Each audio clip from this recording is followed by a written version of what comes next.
Dans certains villages, les hommes les plus lucides sont parfois appelés fous.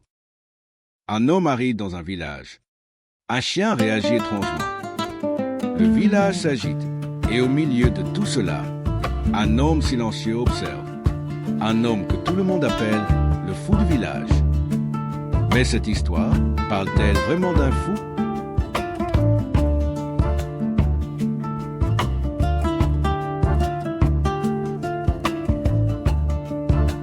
Mais au fond, qui est fou finalement? Celui qui pense différemment ou celui qui suit aveuglément les autres?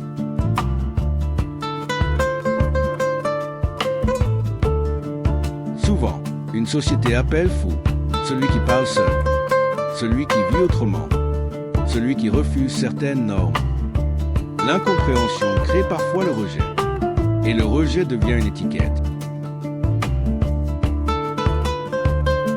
La particularité du fou, c'est peut-être simplement d'observer.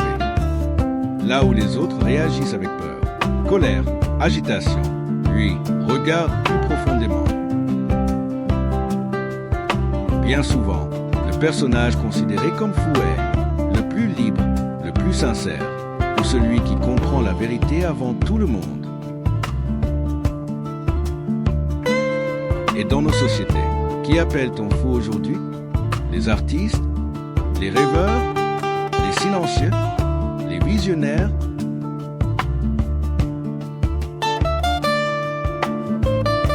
Faut-il ressembler aux autres pour être considéré comme normal?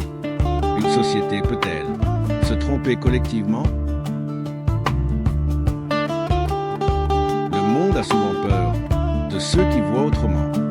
Parfois, la différence dérange avant d'être comprise.